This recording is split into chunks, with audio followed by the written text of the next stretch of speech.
another video.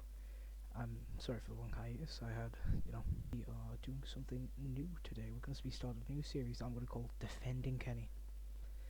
So, you might not know this unless you've watched this other YouTuber, Future's Red Eye, but I am a really big fan of The Walking Dead. The game, that is, and specifically, I'm a really big fan of Kenny. And I've noticed a lot of times people seem to judge him unfairly for actions that I don't think are that bad. So, in this series, which I'm going to be doing on Kenny's more controversial actions, I will be defending him with ideas that I believe in. And I think the best way to start is with perhaps the most controversial action in Season 1, which is the meat locker in Season 2. If you know, you know. Okay, for the record, I'll put this in the title. Spoilers for, Season 1, Episode 2, and probably a bit later. I'll probably ramble about later episodes, but anyways, let's get started. Okay, so let's set the context for the attack itself. So, Larry, Lee, Kenny, Lily, and Clementine are in a meat locker trapped by the St. John's, who are cannibals, and they have Catcher and Duck trapped outside, right? So, the first thing that I think of this attack is that, well, if you remember back to episode 1, where Larry also had a heart attack, he needed nitroglycerin pills to survive. But if you'll also recall, the heart attack in episode 1 was far tamer than the one in the meat locker, because Larry was still conscious during that and still able to insult Lee. Whereas, obviously, in the meat locker, that is, Larry collapses, which is he did in the drugstore as well, but in this instance he's not breathing, and he's completely unresponsive, right? So without the pills, the nitroglycerin pills, Larry would die in the meat locker, and he would turn, and had Kenny not done what he did, he would have killed everyone in the meat locker. Alright, so now another claim is that I'll just do CPR on him, that'll make him revive. CPR doesn't restart the heart. I don't know where people got this idea that if you do a few chest compressions, that Larry would end up right as rain, but that's not how it works. What CPR does do is it keeps blood pumping to the brain, so that the person doesn't go brain dead until someone with medical supplies, like a pretty much an ambulance, arrives. The problem is there's no medical supplies in the meat locker, or any medical workers. So without this, CPR might postpone Larry's death, but essentially it is inevitable, because the CPR can't bring him back, and I genuinely don't get where this idea comes from. So in of course, Larry would turn, and everyone in the meat locker is dead. Right. Now, a bit more context for the fact, like previously said, is that Kenny and Lee are the only ones capable to take on Larry.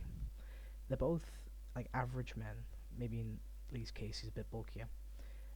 Clementine's a child, and Lily, from what we see, is pretty lanky, and she hasn't got much meat on her bones. And the chance of her taking on her father are 0 to none. So yeah, they have no weapons either, excluding the salt licks, but that's really only effective on the ground. You can't really throw it, you can't really hit with it, because you can see how heavy it is, because Kenny really struggles to carry it. And if Larry turned and he managed to get off the ground where the salt lick could be used, it would have been a disaster for everyone in the meat locker. So we have to look at the previous examples of reanimation, or I should say the only example of reanimation. It can be assumed that Kenny has only ever seen one person turn from something that wasn't a walker bite, and that's David Parker, as you see here. Probably one of the most forgotten characters. I feel sorry for him, but that's not the point.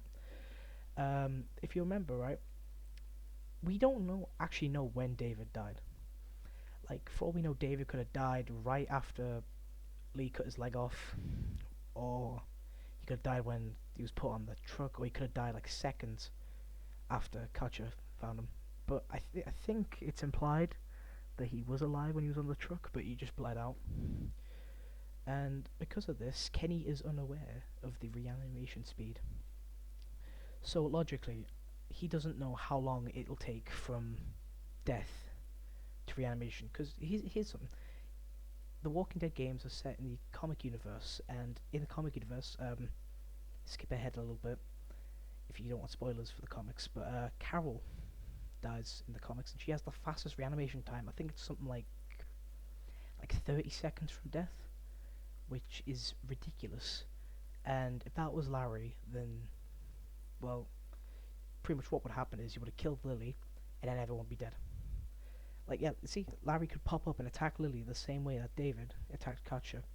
Because, well, as even Kenny says, Lee had to really struggle to get David off of Katja, and Larry is 3 times his size. And then people talk about the morality behind, Kenny's action. It's the apocalypse. Alright, the morality we have here in the current world is on a completely different scale. So, like, what might be wrong in this, in our current society, is, like,